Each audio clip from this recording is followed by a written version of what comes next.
Tu es branché là, hein? Oui, oui, a priori, oui. Oui.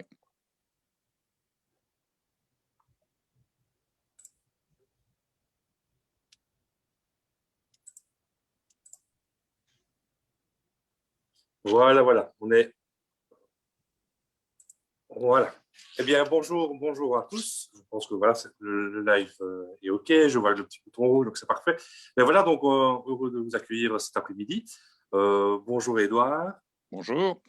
Bonjour Axel. Bonjour. Voilà. Donc, on n'est pas sans savoir. Donc aujourd'hui, là, nous allons vivre le deuxième voyage, donc de retour à Strivet, grâce à Edouard qui nous a fait une super conférence la première fois. Ça a eu d'ailleurs un super succès. Et nous allons continuer. Il y aura cette fois-ci donc une deuxième partie. Il y aura même donc éventuellement une troisième partie. C'est ça, Edouard, par après. Exact. Ouais. Pour continuer, je vais simplement laisser la parole à Edouard. Edouard, tu peux partager donc sans problème maintenant. OK.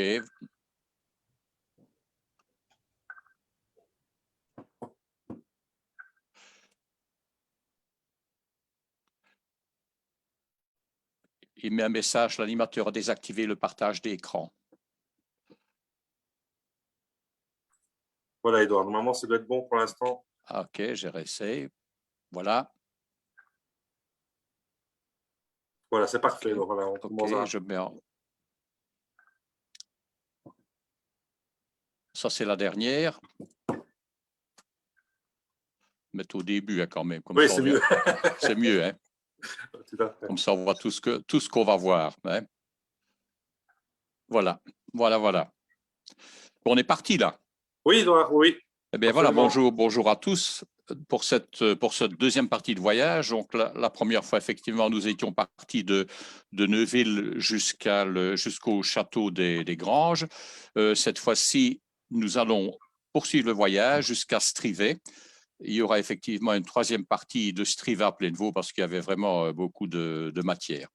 Mais avant de quitter le château des Granges, on va faire un petit détour par la Rimière. On a effectivement, dans le trajet de la fin dernière, un peu, comme on dit, loupé Rimière. Or, Rimière est quand même un hameau relativement essentiel. On va y revenir, mais peut-être pour vous donner une information sur les images que vous voyez à l'écran, vous avez à gauche, là, c'est une peinture d'une Laure Urbain. C'est un peintre qui est décédé vers 1945-49, je pense. Et c'est l'illustration, c'est une peinture de la rue du Centre et du croisement avec les Chartreux. Donc, c'est le chemin qui monte vers le tennis. Vous voyez que les maisons de gauche n'ont pas tellement changé par rapport à ce qu'on trouve aujourd'hui. Je crois même que les arbres, ce sont les arbres qui existent encore partiellement aujourd'hui. La photo de droite, elle est faite à Plainevaux également. C'est le croisement de la Grande Route et de la Croisette. C'est un endroit où vous trouvez aujourd'hui une petite croix, un petit crucifix qui à un moment donné avait été peint en jaune. Donc là-bas se trouvait une fontaine, vous voyez, et cette fontaine a disparu lorsqu'on a raccordé les maisons de Plainevaux à l'eau alimentaire. C'était juste avant la guerre 40-45 pour l'essentiel. Donc voilà pour ce petit commentaire sur cette première page. Avant d'aller un peu plus loin, quand même trois cartes que je vais vous présenter très rapidement pour vous situer un petit peu la dimension de Neupré. Parce que Neupré, qui est la fusion de quelques communes que vous connaissez, je ne vais pas encore les rappeler, toutes ces anciennes communes ont des histoires qui sont parfois très différentes. Le point de réunion de toutes ces communes se trouve ici, présenté sur la carte du département de l'Ourthe. Nous étions là-bas après la Révolution française, donc après 1795.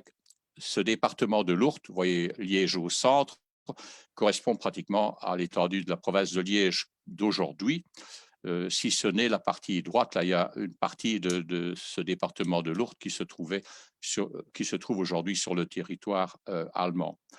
Il y avait dans ce département de l'Ourthe 3 cantons. Le canton de Liège, il y avait le canton de Huy et le canton de Malmedy.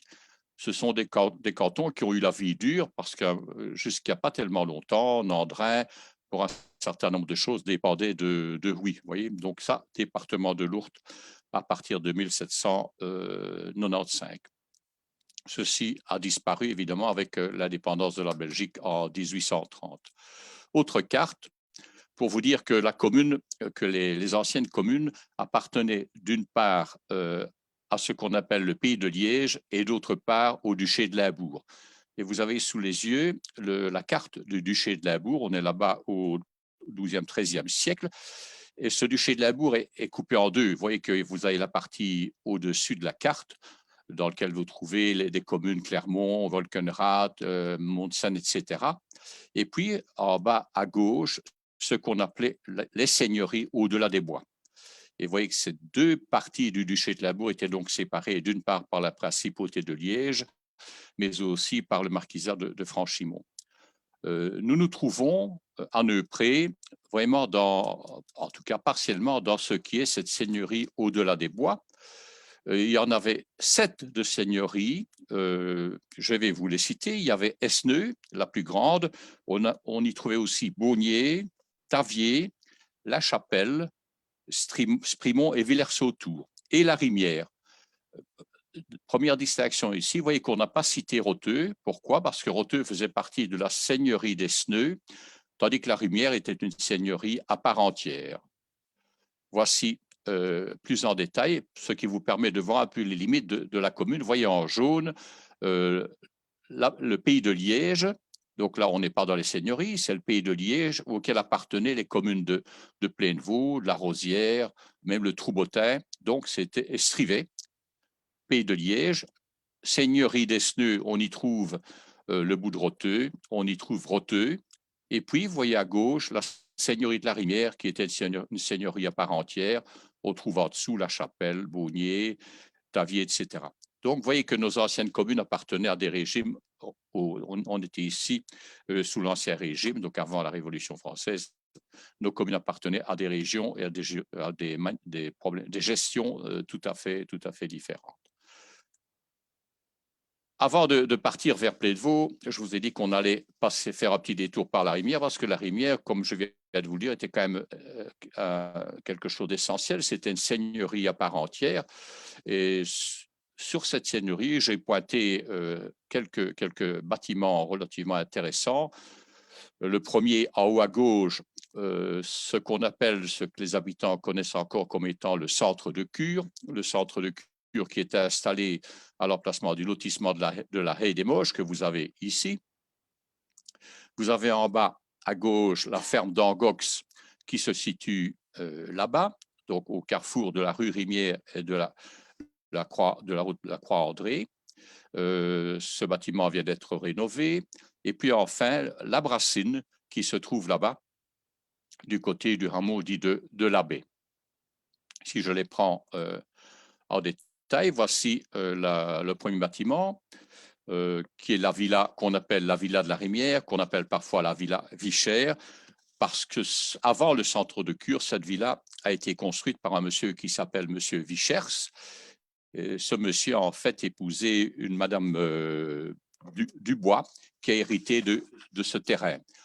C'est un bâtiment qui a été construit fin des années 1800. Madame Dubois, donc son épouse, a hérité de ce terrain vers les années 1800-1860.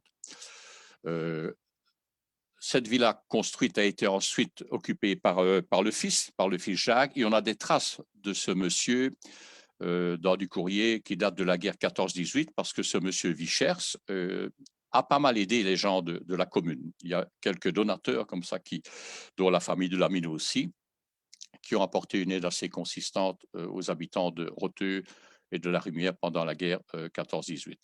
Ce monsieur, vous le voyez, le courrier ici date de 1909, c'est une petite carte de publicité. Il était industriel. Son bureau, son entreprise était installée à Bruxelles et il se faisait nommer Major Vichers. Je n'ai pas trouvé trace. Est-ce que c'est parce qu'il a fait un passage par l'armée? Ça, je ne sais pas vous répondre. Alors, ce monsieur Vichers a quitté la commune vers les années 1920. Je crois qu'il a vécu une séparation avec son épouse et je crois que par dépit, il a tout abandonné. Il est reparti vers Bruxelles. Pour la petite histoire ou la grande histoire, il avait une fille qu'on nommait Gladys. qui a épousé un monsieur Galland, et nous voilà en liaison avec le château de la Croix-Saint-Hubert à Ivoramé, mais là, c'est une autre histoire, on en parlera peut-être plus tard. Ce bâtiment était pratiquement à l'abandon, et en 1930, il a été racheté par Augré-Mariet, qui en a fait un centre de cure. C'est un centre qui était organisé par les mutualités professionnelles des industries de la province de Liège. Vous voyez ici quelques vues qui vous montrent le bâtiment à cette époque. Vous voyez la villa avec les gestionnaires, et puis sur le côté droit, les gens en cure dans les transats, une vue de l'intérieur. Et puis à droite, personne en cure aussi, installé dans une annexe qui a malheureusement aussi disparu. Cette annexe se trouvait sur le terrain à la limite de la parcelle. Alors, ce centre de cure, je vous dis bâtiment acheté en 1930, ce centre de cure a été inauguré en 1936. Pendant la guerre, il a été occupé, il a vu passer finalement toutes les troupes. En 39-40, c'était d'abord les Belges, on y avait installé là-bas un centre médical. Et puis en 44, passage des Allemands. Et enfin, en 40-45, passage des Américains. On est là-bas, proche, à proximité de la libération, septembre 44, mais proche aussi de l'offensive des Ardennes. Le centre de cure a fonctionné, je pense, jusque dans les années 1954. Et puis, les terrains ont été achetés par l'entreprise Gilet, qui en ont fait le lotissement que vous connaissez aujourd'hui. Voici pour ce qui était le centre de cure ou la Villa Vichers. Si nous passons au bâtiment suivant, qui est la ferme d'Angox, voici un plan, une représentation de la situation plan POP. Ce sont des plans, les premiers plans cadastraux qui ont été établis, ça vers les années, je vais les situer en 1850, parce qu'il a fallu un certain temps pour élaborer tout ça, mettons 1850. Ce qu'il faut retenir là-bas, c'est que vous voyez la ferme, le bâtiment carré, et puis sur la partie droite, ce sont des étangs. Et effectivement, dans le parc ici, il y a une source, et c'est la source qui alimente les étangs du château d'Anglebermont. Alors, voici l'ensemble, une vue aérienne de cette ferme château d'Angox. Ce bâtiment a été construit vraisemblablement au XVIIIe siècle, a appartenu au XVe siècle, enfin le site, parce qu'il y a eu une évolution au niveau des bâtiments, mais la première implantation là-bas a été occupée par un monsieur qu'on appelait De Setfau, ou De Setfau, ce qui doit vous dire quelque chose, puisque c'est le nom du carrefour de Neuville-en-Condroc. Donc, De Setfau dit d'Angox. Donc, c'est à ce moment-là qu'on a vu apparaître le nom d'Angox. Et tous les successeurs ont perdu un peu le premier nom de Setfau pour ne retenir que le nom d'Angox. Au XVIe siècle, d'ailleurs, il y a eu un mailleur à la Rimière qui portait ce nom, donc qui s'appelait d'Angox. Alors, vers les années 1750, ce bâtiment, cet ensemble a été racheté par la famille Planchard. C'est un nom qui doit vous dire quelque chose. Planchard, c'était un charbonnier, donc il possédait pas mal de mines, et il était situé du côté de Montenier. Donc, c'est un charbonnier, comme on dit, fortuné. Et ce Planchard a occupé le bâtiment jusque dans les années 1790, et ce bâtiment, par héritage, est arrivé dans la famille Anquet. Et c'est cette famille Anquet qui occupait encore ce bâtiment avant son rachat en 2013 par une société immobilière qui l'a transformé pour en faire un bloc à maison et appartements. Il faut savoir que la famille Anquet était une famille assez importante aussi, et a vécu là-bas un nommé Karl Anquet, qui a été professeur à l'université de Liège, qui est à la faculté de philosophie et lettres. Il était docteur en droit, et il a vécu de 1871 à 1928 dans ce bâtiment. j'ai encore connu, avant la vente de ce bâtiment, les 3 sœurs Anquet, les dernières occupantes du bâtiment, avant la vente, qui sont parties habiter du côté de Huy. Il a fallu longtemps pour résoudre le problème parce que là-bas, il y avait des problèmes d'indivision au niveau de l'héritage. La photo que vous avez à droite, c'est un monsieur qui se nomme Ferdinand Anquet. Pourquoi est-ce que j'ai mis la photo là-bas? Parce que c'est le Ferdinand Anquet dont vous trouvez le nom sur le monument aux morts de Roteux. Ce Ferdinand Anquet est mort en mai 1940. Il faisait partie du premier lancier et il était avocat de formation. Voici une vue des bâtiments, pratiquement au moment du rachat. Il y avait dans ce bâtiment 2 logements. Vous voyez 2 portes. La porte de gauche était la porte, on pourrait dire, des maîtres, des propriétaires des lieux, tandis que la porte de droite donnait accès à la partie logement du fermier. Vous voyez sur la photo principale à droite, vous vous rendez compte que les granges étaient déjà dans un mauvais état, pratiquement écroulées.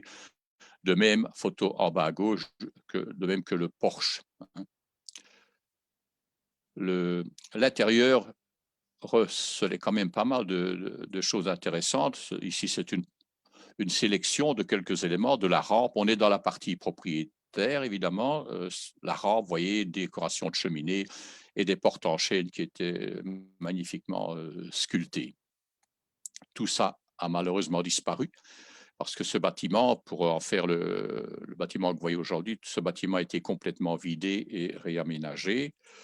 Le voici tel qu'il est agencé aujourd'hui. Le bâtiment a gardé toutes ses ouvertures d'origine.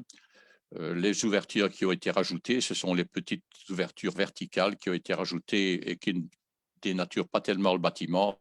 Ça a été fait évidemment à l'accord de la région wallonne, comme c'est un bâtiment qui est repris à l'inventaire.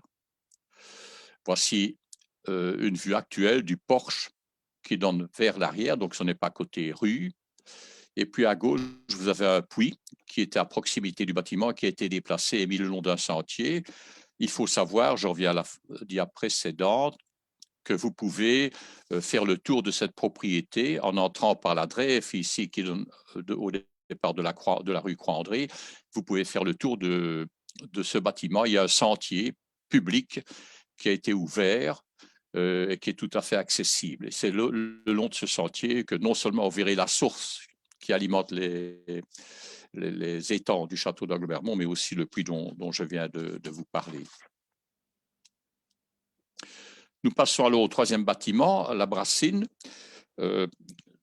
Brassine vient du mot bière, donc on a trouvé effectivement trace des textes qui montrent que là-bas, on brassait la bière, d'où le nom la Brassine.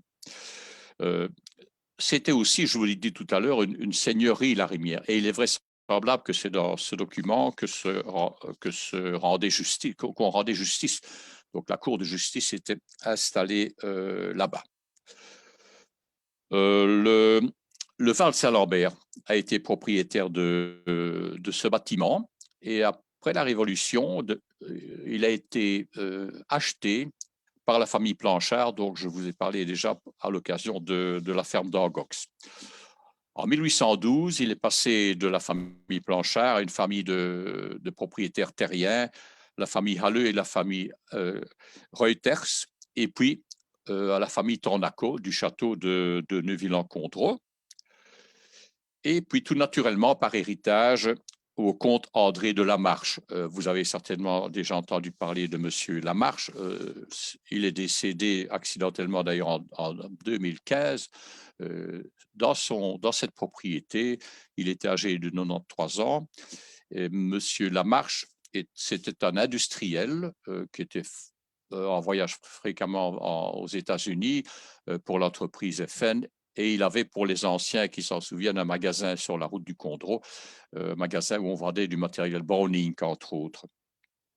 Alors, pourquoi est-ce que je parle aussi de ce bâtiment? Parce que bien que propriétaire par la famille Tornaco, il était donc mis en location.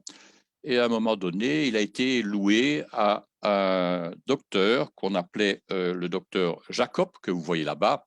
Donc, c'est une vue de la cour de ce bâtiment. Et il s'y trouvait en 1418. Et ce monsieur Jacob, lors de l'armistice, de la libération, a eu l'occasion de secourir un soldat français prisonnier qui, j'imagine, revenait de sa captivité et souhaitait retourner en France. Mais il n'a pas dépassé la rivière. C'est le docteur Jacob qui l'a soigné. Il souffrait de dysenterie et malheureusement, ce soldat est décédé sur place à la Rimière, a été enterré dans le caveau de famille de ce monsieur Jacob et s'y trouve toujours. Donc la famille n'a pas souhaité rapatrier le corps. C'est une famille qui habitait dans le Cotentin, qui n'avait pas les moyens, qui n'était pas très riche et n'avait pas nécessairement les moyens de rapatrier le corps. Ce soldat s'appelait Louis Poutas. Le voilà, donc c'est lui qui est entouré d'un rond noir. C'est un artilleur. Et vous voyez à droite le caveau au cimetière de Roteux, caveau dans lequel il est toujours, il se trouve toujours, c'est le caveau de la famille Jacob. Et devant, il y a une plaque placée par les habitants de Roteux en hommage à ce monsieur Poutas. C'est la même plaque que vous voyez sur la photo de gauche. Mais petite histoire, vous voyez aussi sur la photo de gauche un petit morceau de pierre, là-bas, grise. En fait, la première plaque avait disparu, la plaque en marbre blanc avait disparu, et avec la commune, on avait estimé important quand même de se souvenir de ce soldat français. C'était à l'occasion de la commémoration de la guerre 14-18, il y a quelques années. On avait donc fait cette plaque, et puis, contactant les descendants de la famille Jacob, nous avons appris que cette plaque cassée se trouvait dans le fond du jardin de leur propriété à Tilf. Nous avons récupéré cette plaque, nous l'avons fait restaurer et replacer sur la tombe à la Rimière. La manifestation, je regarde pour me rappeler la date, la plaque a été remise et un hommage a été rendu à ce soldat le 11 novembre 2015. On a eu l'occasion de rencontrer, moi j'ai eu l'occasion de me rendre dans son village, c'est à Turteville dans le Cotentin, de rencontrer le maire du village qui a pour nous fait un certain nombre de recherches et il a retrouvé non pas des descendants de la famille, il n'y en avait plus, mais des habitants de la commune qui avaient encore quelques documents. Et voici un document qu'on a récupéré en France. C'est donc une carte qui avait été écrite par le docteur Jacob et envoyée à la famille Poutas, qui indique l'endroit, vous voyez, c'est la Brassine à gauche, avec deux petites croix là au-dessus des fenêtres, où il indique que l'endroit où était logé leur fils. On a récupéré d'autres lettres assez émouvantes où le docteur Jacob explique l'évolution de la maladie du fils et la manière dont ils s'en sont occupés jusqu'au dernier moment. Voici une vue actuelle de la Brassine.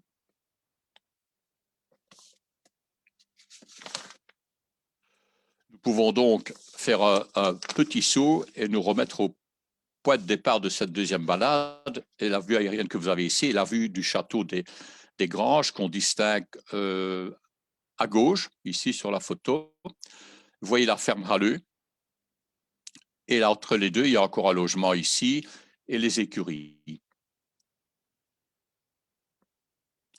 Nous allons donc passer par le hameau de Bonsnier, la petite place de Bonsnier. Vous voyez là où il y a un saule, c'était avant un étang. J'avais dit lors du premier voyage qu'on trouvait pas mal d'étangs sur la commune, surtout de Roteux et de la Rimière, que c'était un endroit où on rouissait le lait, d'où le nom de Roteux, rouir. Et sur cette place, il subsiste toujours un puits là-bas, mais qui est camouflé actuellement par la végétation, mais toujours utilisé par les propriétaires du coin. La photo de gauche se trouve aussi à l'arrière du hameau et vous voyez qu'il y a des monticules. Ce sont en fait des restes d'exploitation minière. Dans notre région, et quand vous allez vers Plaine-Vaux, ça se vérifie, du côté de Beauregard, et que vous passez même l'Ourthe pour aller vers Dolembreux, il y a des gisements de minerais de fer. C'était le cas ici à Bonsier, et il y avait des extractions occasionnelles. C'était souvent on est là fin 19e, hein, des personnes, donc des habitants du coin, de façon occasionnelle, extraits de minerais. C'était souvent en période d'hiver, et puis l'été, ils s'occupaient de leur ferme. Et vous avez comme ça 4-5 monticules, dont vous voyez encore les traces aujourd'hui. La vie quotidienne, scène de la vie quotidienne à Brossier, j'ai sélectionné quelques photos qui sont des photos de la ferme Hansen, qui se trouve sur le petit chemin qui relie Brossier au hameau de La Salle. La photo en bas à gauche, vous voyez M. Hansen, Henri Hansen, qui affûte sa faux. Au-dessus, à droite, la salle de bain de l'époque, et la photo en bas à droite. On y voit de dos M. Hansen, mais on y voit aussi le garde champêtre de la commune qui s'appelait Élie Perrière. Lui aussi mériterait un reportage à lui seul, parce que ce M. Perrière, pendant la guerre 14, a fait partie du corps expéditionnaire belge des automitrailleuses en Russie. Donc, ils sont partis, ils étaient pratiquement 400-500 là-bas, ils sont partis en Russie combattre jusqu'au moment de la Révolution. On est dans la guerre 14-18, hein, jusqu'à la Révolution russe, qui ne leur a pas permis de revenir facilement vers la Belgique. Ils ont dû faire un grand détour et passer par les États-Unis avant de rejoindre la Belgique dans les années 1918. Là aussi, à Neuville, je vous avais montré à Roteux, je vous ai montré le passage de véhicules militaires américains lors de la libération de la commune. C'est le même cas ici. Nous sommes toujours à Bonsier avec la famille Dromlet, avec le monsieur là avec la pipe, hein, c'est monsieur Dromlet. Vous voyez un half-track américain. Deuxième vue où on a rassemblé un peu plus de monde. Et Bonsier était souvent un arrêt prévu lors des processions. Ce reposoir est placé et monté sur la place de Bonsier, que je vous montrais tout à l'heure, la photo couleur.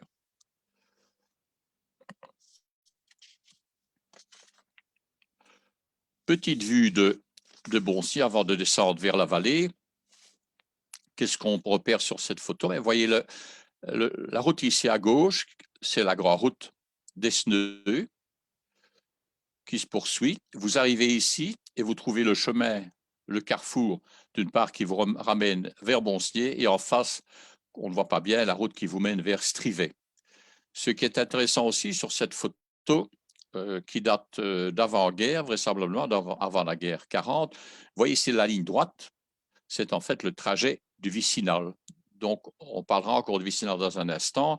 On a affaire ici à la ligne de vicinal qui partait d'Ougré, qui montait vers Plaine-Vaux et qui partait vers Warzé. Voilà son trajet. Et vous voyez que cette ligne ici, le vicinal, traversait la grande route, passait sur la route qui monte à Bonsier, sur un pont, un viaduc dont on n'a malheureusement trouvé aucune trace. Voici, pour vous montrer plus en détail, je vous ai parlé la fois dernière de la ligne qui montait de Neuville. Là, vous voyez le trajet. On part du Val-Saint-Lambert et on file vers Clavier, Villeneuve-Pré, Nandrin, Talot, etc. Tandis qu'ici, nous avons affaire à la ligne qui part d'Ougré, Boncel, Plaine-Vaux, vous voyez, Tavier, Elmel et de nouveau Clavier. La troisième ligne est celle qui descendait vers la vallée au départ de Douffet. Cette ligne d'Ougré est la ligne la plus courte, mais aussi qui a eu la durée de vie la moins longue. Les accords pour créer cette ligne datent de 1901, et en 1913, le trajet Boncel-Loirzé était organisé seulement. Vous voyez, donc il n'y avait pas encore de trajet pour monter Dougré. Il a fallu attendre 1924 pour que le trajet Ougré-Boncel soit réalisé. Donc 1924. Et la fin de cette utilisation du trajet Ougré-Boncel, c'est en 1938. Donc vous voyez que cette ligne Ougré-Boncel n'a vécu que 14 ans. Après 38, ce qui subsistait, c'était donc le trajet de Boncel à Claviers. Il y avait une correspondance possible de Boncel pour descendre au Ougré, mais via les bus. Alors, cette ligne faisait 28 km, mais il fallait 1h15 pour la parcourir. Le trajet était assez complexe au début, hein, on va le voir. Dougré à Plainevaux, ce n'était pas évident. La moyenne était de 30 km/h et quand il y avait une montée, c'était à peine du 10 km/h. Vous voyez à gauche, c'est le vicinal, c'est ce tram qui passe auprès de l'église de la Chacue. Voici une vue de ce qu'on pourrait dire du vicinal à Plainevaux.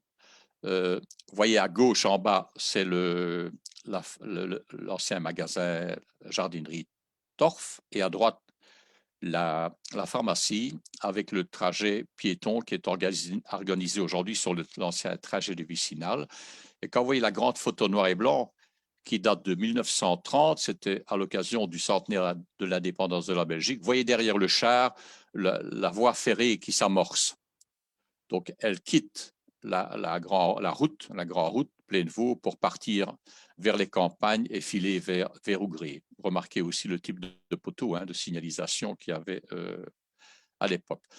Oui, j'ai oublié de vous le dire, si vous aviez une question ou l'autre, n'hésitez pas de laisser un message à Axel ou à Ludo, ils se feront plaisir de me poser cette question. Encore une vue du vicinal, ici ce n'est plus à Ougré mais c'est à Serein. Le tram arrive, c'est la rue du Chêne, et il va arriver place du Perret. Et la photo de droite est une photo intéressante. C'est une photo aérienne qui date de 1947. Et on distingue le trajet du vicinal. Je vais le suivre. Vous voyez, on vient des campagnes. La photo noir et blanc avec les enfants a été faite à cet endroit-là. Et puis, vous voyez, le tram ici longe la grande route. C'est un trajet que vous savez pratiquer à pied maintenant. Donc, il y a eu aménagement de tout ce trajet. Et vous voyez ici la boucle. Le tram faisait cette boucle. Et puis encore une autre pour finalement longer la route qui vous mène vers Audi et finalement Warzé à travers Elmel, etc. Mais vous imaginez la complexité du trajet ici. On a vu tout à l'heure la traversée de la route, de la grande route que je vous montrais sur la photo. Et vous avez ici le viaduc qui existait, qui permettait de passer sur la route qui monte vers Boncenier. Mais malheureusement, nous n'avons pas trouvé de photos de vestiges de ce pont ou du passage du tram sur la commune.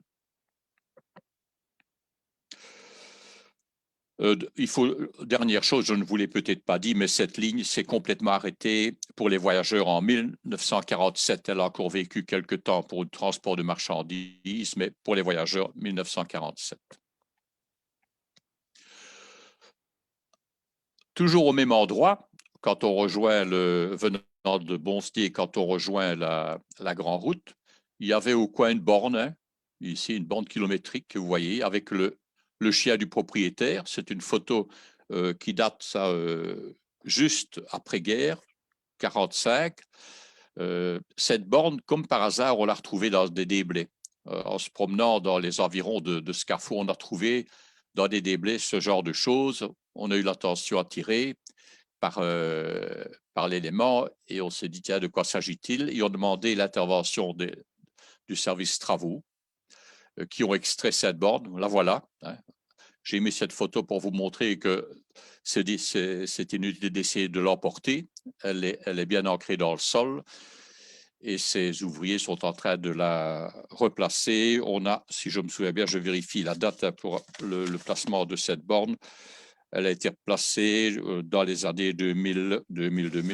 Je ne retrouve plus de mémoire comme ça. Enfin, c'est pas grave, ça me reviendra dans un instant. Ces bornes, il y en avait quelques-unes, il n'y en avait pas pléthore.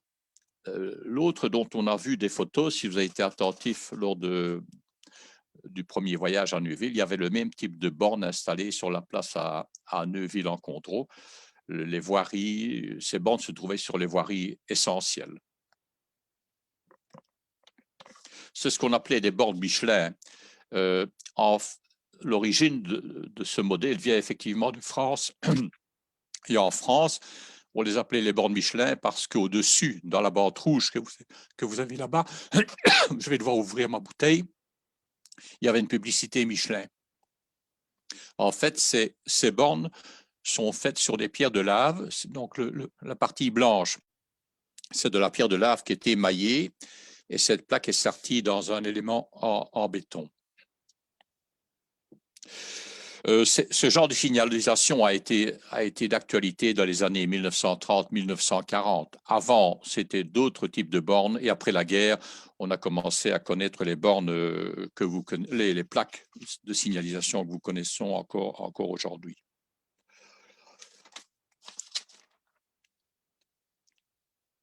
Je n'ai plus la date exacte, je ne la retrouverai pas, mais enfin, c'est relativement récent. Vous voyez que les ouvriers communaux n'ont pas tellement changé depuis. Un petit peu, Édouard, un petit peu. Hein. Ils ont un peu changé quand même. À mon avis, c'était les années 2000, oui. En voyant le collègue, là, oui. Oui, ça date d'une quinzaine. Ça date d'une quinzaine d'années à peu près. Oui. Ça passe aussi pour eux. Hein. Oui. Voilà. Donc, c'est un patrimoine qui a été sauvé. Je vous dis, c'est vraiment par hasard qu'on a trouvé cette bande dans les débris. C'est M. Van Alken, d'ailleurs, de Plainevaux, qui avait attiré notre attention sur le sujet. La voilà, bien replacée aujourd'hui. Et heureusement, elle est bien mise. Donc, si vous suivez ces flèches, vous arrivez au bon endroit. Hein. Alors, remarque aussi, à l'autre côté de la route, je vous ai parlé plusieurs fois du vicinal, mais ce mur qui est quand même relativement impressionnant, c'est le mur de soutènement de la ligne du tram. Edouard, on me demande une question par rapport à la borne. Le numéro, c'est 39, ça correspond à quoi en fait? Attends, pas précédent. Oui. Donc, numéro 38 et 39. C'était les numéros de national, ça. Ah, donc, c'était l'ancienne signalisation des routes. D'accord. Ce qui est remarquable, enfin non, ce qui est intéressant, c'est de savoir ici que la route pour Neuville, vous voyez, on vous envoie par Bonsnier parce qu'on est avant la guerre pratiquement. Donc, les voiries n'étaient pas encore ce qu'elles sont aujourd'hui. Donc, pour aller à Neuville, la voie principale, c'était celle-ci.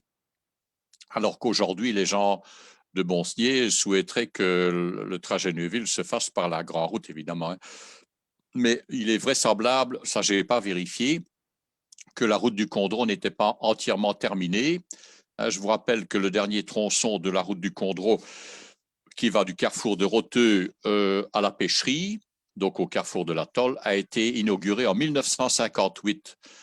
Donc, le trajet vers Neuville était pratiquement obligé par ici. Vous voyez? Voilà. Alors, toujours à proximité, hein, on va parler moulin. Donc, si vous descendez la route, hein, donc vers la droite, vers Esneux, on va vers Outsiplou. Et avant ce carrefour de Outsiplou, on va découvrir deux moulins. Le premier moulin, vous l'avez en haut à droite, il se situe sur la carte. Regardez la carte, je vais vous situer ça. Donc, vous avez ici, vous suivez la flèche, c'est la grande route. La grande route d'Esneux. Celle que je montre maintenant, c'est la route qui vous mène vers Strivet. Et ici, vous avez le chemin qui vous mène vers Bonsnier. Et alors, il y a un petit chemin qui prend à droite, là, tout de suite, qui vous mène à ce qui était l'ancien moulin. On voit ici l'étang, le réservoir du moulin, hein, qui est alimenté par des ruisseaux qui viennent du village de Plainevaux. Ça, on en parlera la prochaine fois. Et vous aviez les bâtiments qui se situent là-bas. Les voilà. Donc, ces deux bâtiments-là, ce sont ceux-là. C'était surtout les bâtiments de la ferme Et puis, au début, ici, c'était tout le moulin. Le bâtiment là-bas, c'était le bloc moulin. Le deuxième moulin, on ne le sait pas toujours, ça, c'est le moulin qui se situe ici. Vous avez une petite maison, vous voyez la route qui monte à Strivet, vous allez vers Outsiplou, et ici, à droite, vous remontez vers Boncier. Mais cette maison possédait aussi son moulin en contrebas. Il y a certainement un dénivelé d'une dizaine de mètres pour trouver le ruisseau, là, dans la prairie. Mais il y avait un moulin, le voilà établi sur la carte. Remarquez aussi sur cette photo de la route ici, le panneau de signalisation. Je vous avais dit que les panneaux Michelin dataient des années 30-40. Voilà ce que nous avions avant. C'était des panneaux en fonte avec flèches, hein, comme il en existe encore un à la Rimière. Alors, concernant ce moulin, c'est un moulin qui date du XVIe siècle, pas dans l'état où il est là. Hein. Donc, il y a eu une évolution au niveau des constructions qui a vraisemblablement été incendié et reconstruit dans les années 1890-1895 par un monsieur qui s'appelait Monsieur Delevaux. Mais ce monsieur n'a pas pu mener les travaux à bon terme. On dirait aujourd'hui qu'il a fait faillite. Et en 95, il revend le moulin qui est racheté par la famille Braconnier. Alors, ce moulin sera mis en location, mais deux locataires seront admis, un locataire pour la ferme, donc la ferme que vous avez là-bas, et un locataire pour le moulin. Le locataire pour le moulin, on a pas mal de renseignements. C'est une famille hainaine qui s'est montrée candidate pour louer ce bâtiment. C'est une famille qui venait de Hollande. Ils sont arrivés là-bas en 1897. Le nom hainaine est encore très connu sur la commune de Plainevaux. Ils sont venus avec 7 enfants et ils ont vécu là-bas dans des conditions très précaires parce qu'ils n'avaient pas la ferme, ils avaient le moulin et il y avait juste le bâtiment avec le mécanisme, donc tous les engrenages, etc. Et ils logeaient là-bas ou alors dans une cabane en bois qu'ils avaient aménagée à côté. Il faudra attendre quelques années pour qu'ils construisent un petit bâtiment en dur. Alors, ils quitteront ce moulin en 1928 pour se diriger vers la rue Croisette, donc les descendants de la famille, hein, vers la rue Croisette, où ils créeront un moulin qui tournait encore dans les années 1960. Le moulin de la Croisette était encore connu, était bien connu à cette époque-là. Alors, le moulin a fonctionné encore un peu pendant la guerre 40, en 44, mais a été complètement abandonné et l'ensemble mécanisme a été vendu par la famille Braconnier. Donc, en 60, il n'en subsistait absolument rien. Les bâtiments étaient vides et ceux qui habitent, les habitants de la commune ont vu se dégrader ce bâtiment au fil des années. Qu'est-ce qu'on peut encore en dire? Peut-être vous montrer les photos, effectivement. Voilà la roue telle qu'elle existait, qui ne fonctionnait déjà plus là-bas, qui a été vendue. Et la photo de droite vous montre la cour de l'ensemble avec la partie moulin. À l'avant-plan, c'était l'endroit où se trouvaient tous les mécanismes. Et sur le côté, la petite maison dont je vous parlais, qui a été construite pour abriter la nombreuse famille hainaine. Voici quelques années après le bâtiment tel qu'il se trouvait en 1980, précisément 1984, parce qu'on a trouvé les dates sur ces photos. En 1984, il y a eu effectivement des candidats, quelques familles qui se sont montrées intéressées par le rachat de ce bâtiment pour le réapproprier et en faire des logements. Malheureusement, le projet n'a pas abouti et le bâtiment est parti en ruine d'année en année. Voilà le bâtiment moulin, partie moulin. La goulotte ici qui menait à la roue que certains d'entre vous ont certainement encore connue. Vous passez une dizaine d'années, voilà ce qui reste de cette partie moulin. Et aujourd'hui, c'est bien difficile de savoir. Pour ceux qui ne connaissent pas, c'est pratiquement impossible de connaître l'endroit où se situait ce bâtiment. Si on poursuit, on va donc arriver à Utsiplou, un endroit très touristique où il y avait pas mal de cafés, d'auberges. La première qu'on va rencontrer, c'est une auberge qu'on connaît moins, bien que le bâtiment est toujours tel quel. C'est devenu une habitation, hein, c'est un logement, et ce qu'on appelait l'auberge du Bourdon. Vous voyez la petite publicité au-dessus. Et il avait ses spécialités, vous voyez, hein, sur Bourdon en gelée, sur Bourdon Notre-Dame, etc., etc. Vous avez des vues intérieures. Donc, c'était la première auberge rencontrée sur le trajet. C'est relativement récent ici. Hein. On est dans les années 50, 60. Vous voyez d'ailleurs les numéros de téléphone. Ce sont des numéros de téléphone qui sont encore, qu'on peut identifier. Si on poursuit le trajet, on va passer par la vieille auberge et sa plaine de jeu. Donc, photo actuelle à droite, photo ancienne des années 50, 60 à gauche. C'était encore possible de fréquenter cette auberge dans les années 80. Moi, je me souviens avoir encore été là-bas à cette époque-là, mais c'était vraiment problématique. C'était même très dangereux d'utiliser les jeux qui étaient toujours accessibles. On passe plus loin pour la fameuse auberge d'Onis, qui est reprise sur d'innombrables cartes postales.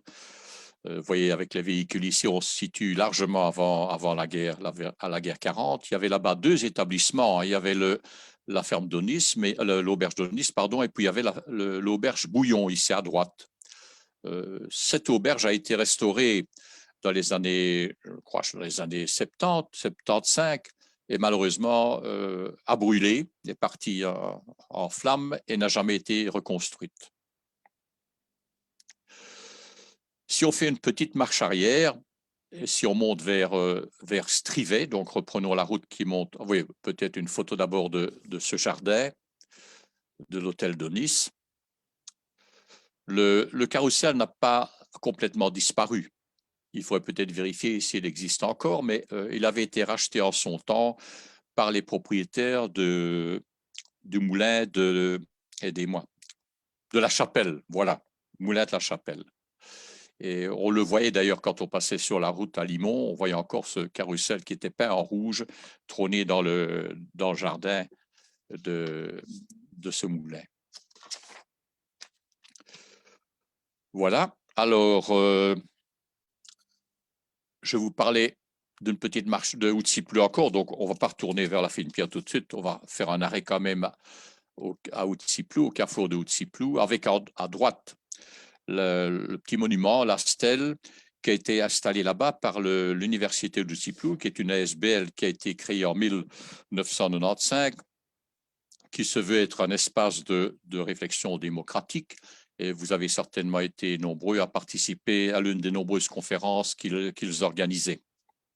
Alors, cette université a été créée pour rappeler un événement qui s'est passé en 1965 lorsque les étudiants francophones de l'Université catholique de Louvain sont partis à la recherche d'un endroit pour implanter la partie francophone de l'université, sachant que les Flamands avaient lancé l'opération pratiquement Wallenbuiten, donc demandé à ce que les francophones quittent cette université de Louvain. Ils sont venus en masse, je crois qu'on a compté à peu près de 4000 étudiants qui se sont rendus ici à Utsiplou. Et vous voyez, c'est assez humoristique. Ils avaient créé d'ailleurs des tas d'endroits, laboratoires, auditoires, cafétérias, etc. Et voici une vue de l'hôtel de Nice et des étudiants qui envahissent les lieux.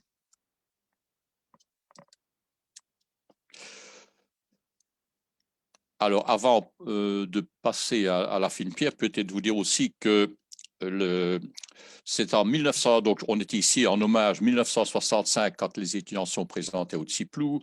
Retenons la date de 1968 quand un plan de transfert a été prévu pour que les étudiants francophones quittent l'Université catholique de Louvain, la première pierre a été placée en 1971, donc pas mal d'années après quand même. Et on a vu apparaître à ce moment-là tout le complexe d'Autigny, le complexe de Louvain-la-Neuve. Pour certains, c'était bien, cette séparation. Pour d'autres, c'était catastrophique. Entre autres, pour l'Université catholique de Louvain, c'était quand même un établissement mémorable, hein, dont on trouve les premières traces en 1425. Il y a eu évidemment pas mal d'évolutions, mais la première trace de cette université dite de Louvain, qui n'avait pas nécessairement encore le caractère catholique, date de 1425. J'en viens à la fine pierre.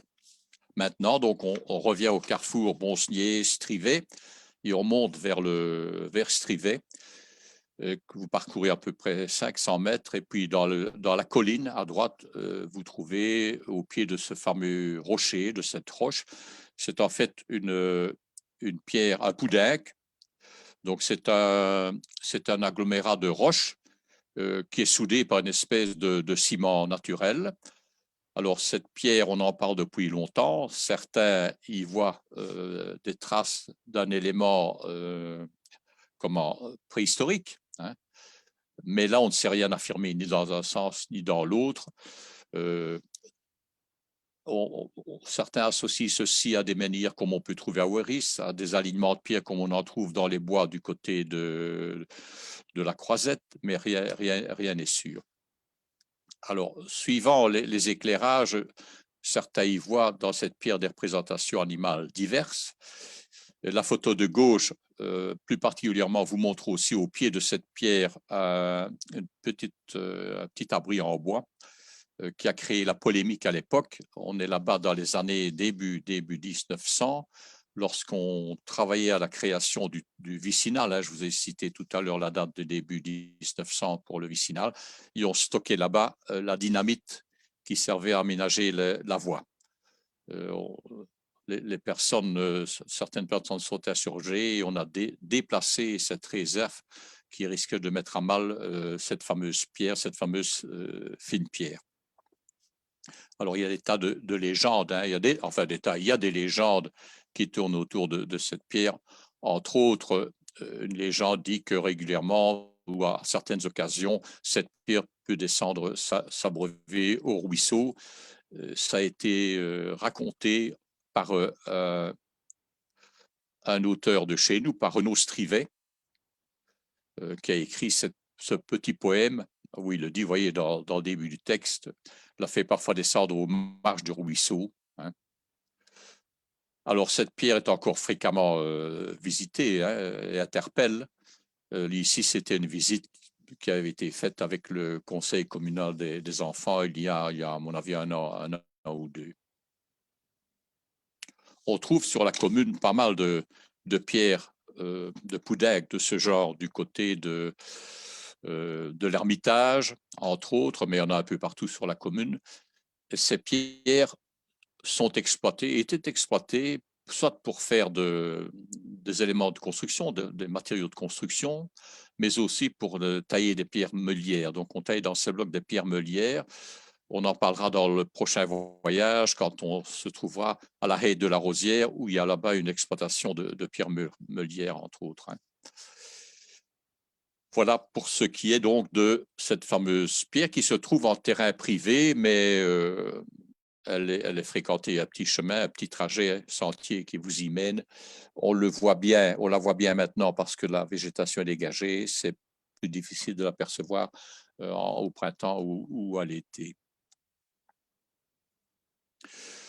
Si nous montons vers Strivet, on va faire un arrêt sur cette place du monument. Hein. Donc vous avez le monument aux morts, qui est le monument aux morts de la guerre 14-18, qui a été modifié après la guerre 40-45. Et nous avons aussi ce qu'on appelle le chêne à la Vierge en face de vous. Chêne qui est assez majestueux maintenant, avec au pied, en petit, là, on le voit, la statue de la Vierge. Je vous ai mis en grand la Vierge telle qu'elle était il y a quelques années. Elle était dans un état assez triste. Et la tête de l'enfant Jésus, c'est d'ailleurs une tête de poupée qu'on avait peint en blanc. Elle partait en morceaux. D'où la nécessité d'essayer de faire quelque chose dont on va parler. Peut-être vous dire que cette Vierge et ce chêne se trouvent sur un terrain privé et que ce chêne à la Vierge n'est pas quelque chose, c'est quelque chose de récent ici, mais dont le nom remonte assez loin dans l'histoire. Mais on avait perdu la trace de cet endroit. Chêne à la Vierge, on savait qu'il y en avait un qui existait dans l'environnement, dans ces environs, mais pas nécessairement là. Alors c'est Marcel Orion, qui était propriétaire de la station radio dont nous parlerons tout à l'heure, qui est arrivé sur cet endroit dans les années 1930-1935, qui a recréé ce lieu-dit en y installant une statue et en y plantant un chêne. Alors, ce Marcel Orion, dont je viens de citer le nom, est un monsieur qui provenait de Serein, qui était passionné de mécanique. Il était d'ailleurs professeur de mécanique à la ville de Liège et il se passionnait pour tout ce qui était technique. Il a d'ailleurs participé à des courses oui, pour vous situer, c'était début du siècle dernier, hein, donc vers les années 1900.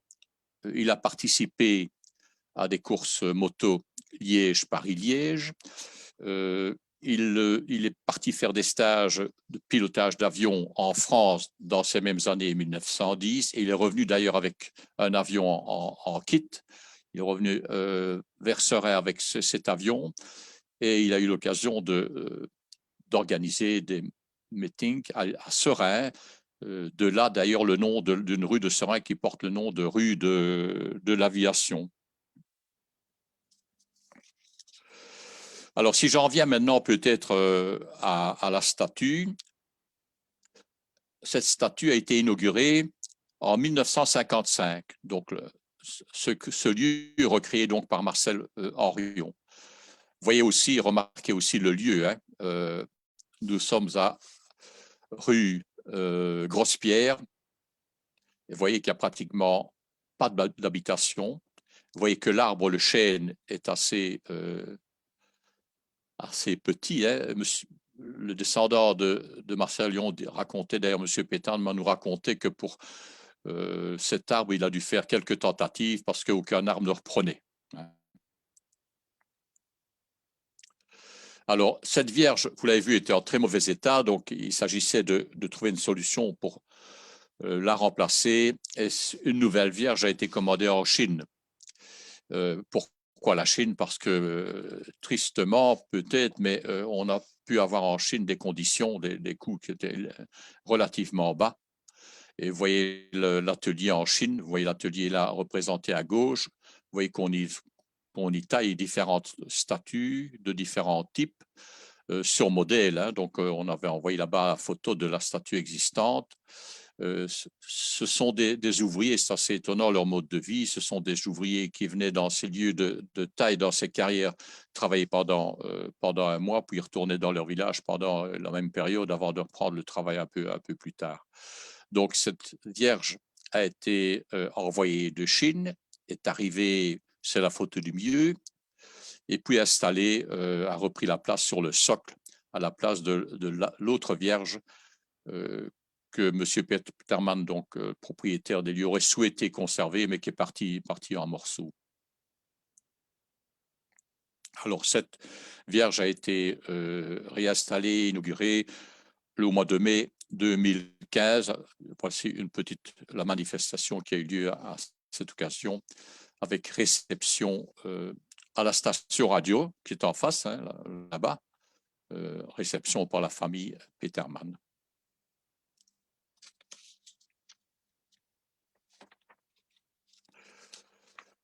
Alors, j'en reviens à la station plus en détail, peut-être au niveau de la station radio, que voici. Donc, la première photo en noir et blanc, c'est évidemment la station d'époque. Je vous ai dit, elle a donc été créée par Marcel Orion, qui était professeur de mécanique à la ville de Liège. C'est en 1902 qu'il a fait son parcours moto dont je parlais, là, le circuit Liège-Paris-Liège. Et puis, il est revenu donc de France avec son avion en kit. En 1910, il organisait quelques meetings à Serein. Alors, son émetteur radio, il était passionné aussi donc par ces émissions. Il les a d'abord réalisées au départ de la rue Ferrer à Serein, et puis ces émissions prenaient de l'importance. Il s'est installé rue Goffard, mais rue Goffard, il rencontrait quelques difficultés parce qu'en 1930, une loi est sortie et interdisait d'émettre à moins de 10 km d'un centre de ville. C'est à ce moment qu'il a cherché un autre endroit pour implanter sa radio. Il est venu s'installer à Plainevaux. Alors, c'est une construction un peu étonnante et il s'est inspiré pour construire ce bâtiment d'une bibliothèque américaine renommée. C'est la bibliothèque du milliardaire Vanderbilt. C'est évidemment à l'échelle très, très réduite. Remarquez aussi sur cette photo l'antenne. C'est une antenne qui faisait à peu près 22 mètres, qui est restée très longtemps présente.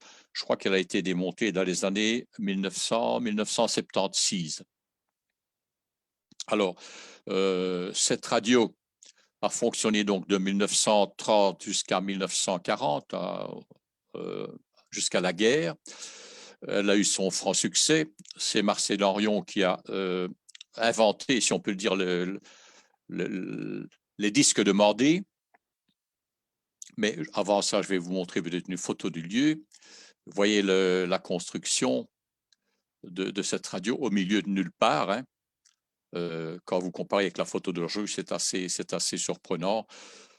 Existaient déjà ces deux maisons. C'est d'ailleurs dans une de ces maisons que, pendant la guerre 14, un civil a été tué par l'armée allemande. À droite, la photo de Marcel Henrion dans son avion. Et puis voici des photos de la station radio. Il y avait un petit studio. Ce n'est pas nécessairement fait à Plainevaux. Il est vraisemblable que la photo d'en bas, oui, ces photos ont été réalisées vraisemblablement rue Goffard à Serein. Alors, on trouve à droite les animateurs, monsieur Denis Mostier au centre, qui était animateur humoriste, et à droite, vous avez la fille de Marcel Henrion, qui s'appelle Marie-Louise Henrion, qui était aussi animatrice, dont on va parler dans un instant.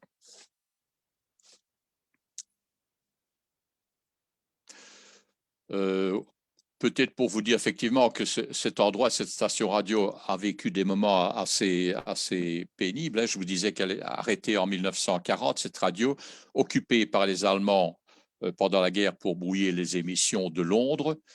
Et puis ça a été terminé, il n'y a pas eu de reprise après la guerre.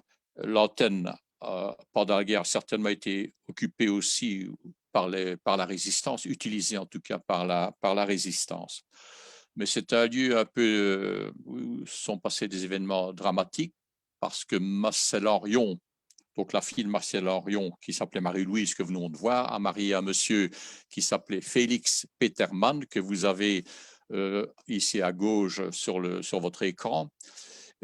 Tous deux faisaient de la résistance. Ils faisaient partie d'un réseau de renseignement qu'on appelle Luc Marc. Et ils se sont fait arrêter tous les deux en 1943.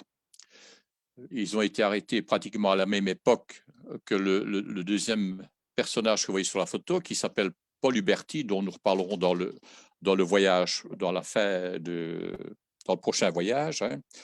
Et ces deux hommes, ces deux résistants, ont été donc arrêtés en 1943, jugés en Allemagne et fusillés en Allemagne en 1944, le 21 juin 1944, et enterrés, et vous voyez là où ils ont été enterrés en Allemagne, dans un cimetière qui se trouvait en RDA, en République démocratique d'Allemagne, à Halle-sur-Saale. L'épouse de M. Petermann, donc Marie-Louise Henrion, a elle aussi été arrêtée. Elle était enceinte Elle a accouché dans un hôpital bruxellois occupé par les Allemands, et puis jugée et internée finalement au camp de Ravensbrück et de Mauthausen. Elle est revenue en 1945 et c'est à ce moment qu'elle a découvert son fils qui était âgé de 5 ans et qui avait été élevé et qui avait pu être élevé par la grand-mère. Une autre résistante de la commune dont on parlera ultérieurement dans la prochaine, j'ai failli la prochaine émission, était aussi une nommée Lili Gatti, qui a aussi connu le même trajet, donc des camps de concentration, qui, elle, n'était pas originaire de la commune, elle provenait de Liège, mais a fini sa vie à Strivet, elle habitait sur la place à Strivet. Elle travaillait à la FN et sortait de la FN des éléments, des armes, des morceaux d'armes à destination de la résistance. Elle s'est fait arrêter et est partie aussi dans les camps de concentration. Elle est revenue et a fini sa vie à Strivet. Je dois encore citer une troisième personne, puisqu'on parle de phénomènes quand même un peu dramatiques de cette époque-là. Il y avait un troisième fusillé. Ce sont les 3 fusillés qu'on connaît sur la commune. C'est André Depré. C'était aussi un résistant. Il faisait partie des partisans armés. André Depré habitait rue Tessinière. Lui est resté en Belgique. Il a été fusillé à la Citadelle. Alors, concernant Paul Huberty et Félix Petermann, il y a eu évidemment un retour vers la Belgique, non seulement de ces 2 résistants, mais de 23, ils étaient 23 au total. Ils sont revenus en Belgique dans les années vers le mois de juin 1948, et il y a eu de grandes manifestations. On voyait d'abord un retour et une cérémonie à la cathédrale de Liège en bas, et puis alors de la cathédrale, retour vers les villages respectifs. Et vous voyez ici à droite la manifestation pour les deux résistants qui s'est faite sur la place à Plainevaux, hein, oui, la place du Bâti en fait, hein, là où il y a c'est le mur de l'école communale maintenant. Donc on est ici le long de l'école communale. Et puis après cette cérémonie, les corps ont été restitués aux familles, d'une part à la station radio, vous voyez ici, hein, et d'autre part à la famille Anceval, qui, Huberty par contre, je suis en train d'hésiter, oui, Paul Huberty, je dis bien, dont la famille habitait sur la grande route à Plainevaux. Paul Huberty, on en reparlera aussi ultérieurement dans la prochaine balade. Pourquoi? Parce qu'il fait partie d'une grande famille de Plainevaux, les Duchesne, les Huberty, qui sont à l'origine d'une grande famille, d'une grande lignée d'instituteurs de Plainevaux. Mais ce sera pour plus tard. Alors pourquoi est-ce qu'on reparle de ces 2 fusillés aujourd'hui? Parce que nous avons été contactés par des jeunes lycéens de Hals-sur-Saale, là où ces 2 résistants et les 23 au total ont été enterrés. Ces jeunes ont découvert l'histoire de leur ville et ont voulu témoigner à l'égard des événements tragiques qui sont passés dans leur commune. Ils ont contacté les descendants des 23 résistants fusillés. Et ils sont descendus sur Liège. Ils ont eu l'occasion de visiter un certain nombre de lieux, comme la cathédrale, les cimetières, etc., en liaison avec ce drame. Et à Hals-sur-Saale, ils ont aussi érigé un monument en hommage à ces 23 fusillés. Il est vraisemblable aussi, sur la commune de Neupré, qu'on aura l'occasion de mettre en place une petite cérémonie et de rajouter sur le monument aux morts de Plainevaux le nom de ces 3 résistants fusillés, donc de Félix Petermann, Paul Huberty, mais aussi d'André Depré.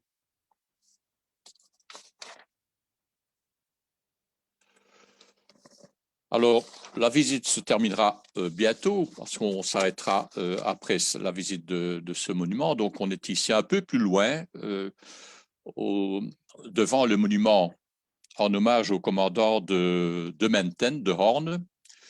On quitte la guerre 40-45 ici plutôt pour se rapprocher de la guerre 14, des événements de la guerre 14-18.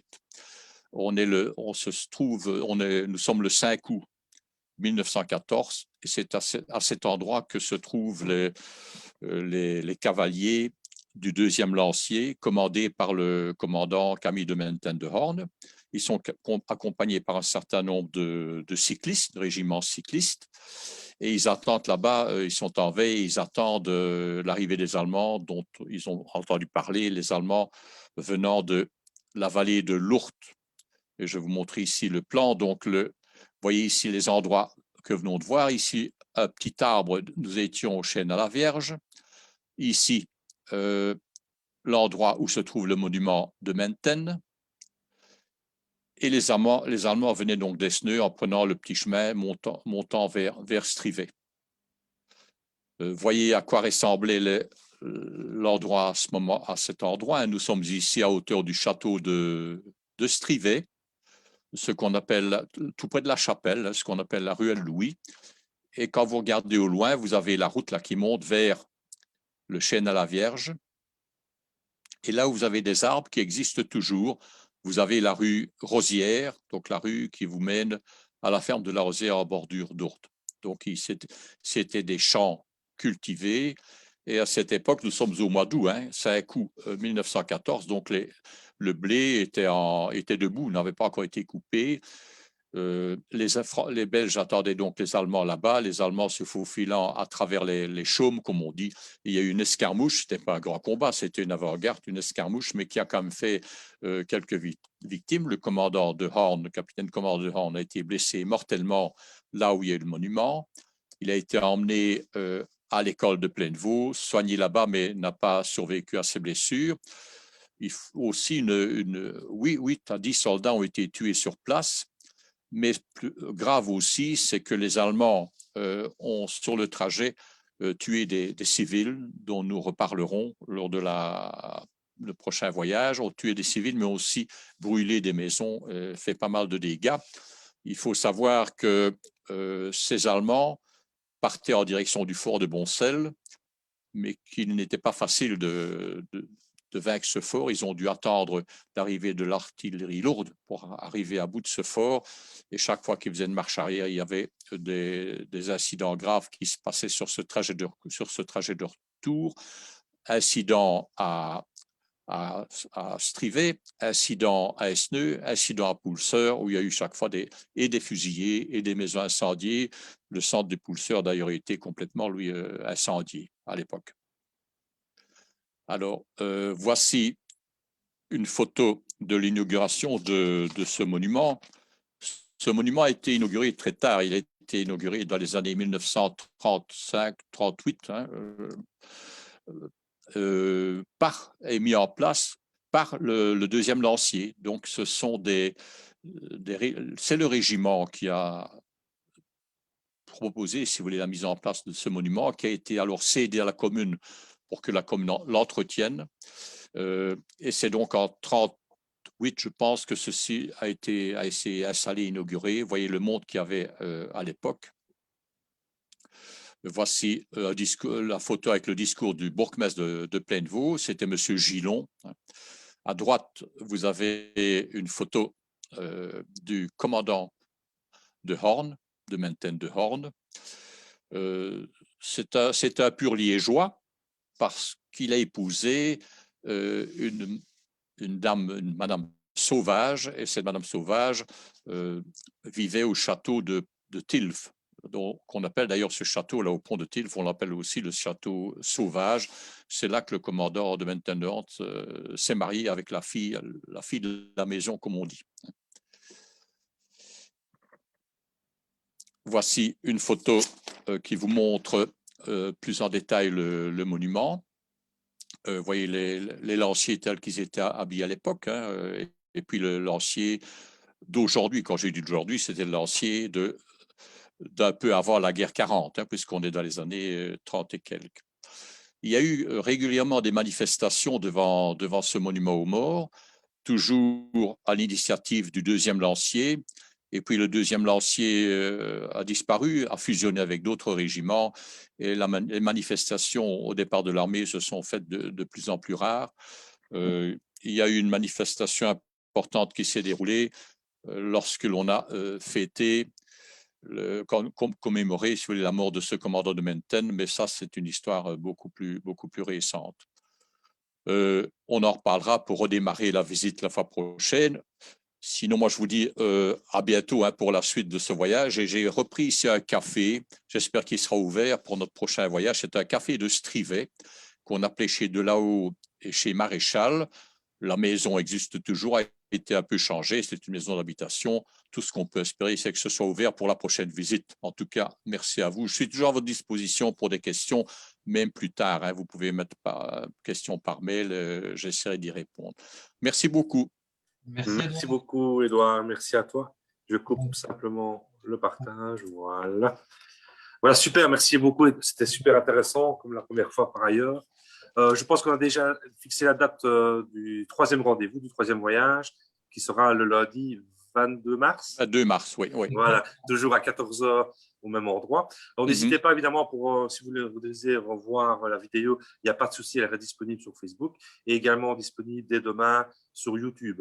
Donc, si vous connaissez des personnes qui n'ont pas un Facebook, pas de souci, il suffira de communiquer le lien YouTube, comme ça permettra un maximum de personnes de pouvoir visualiser la super vidéo d'Édouard.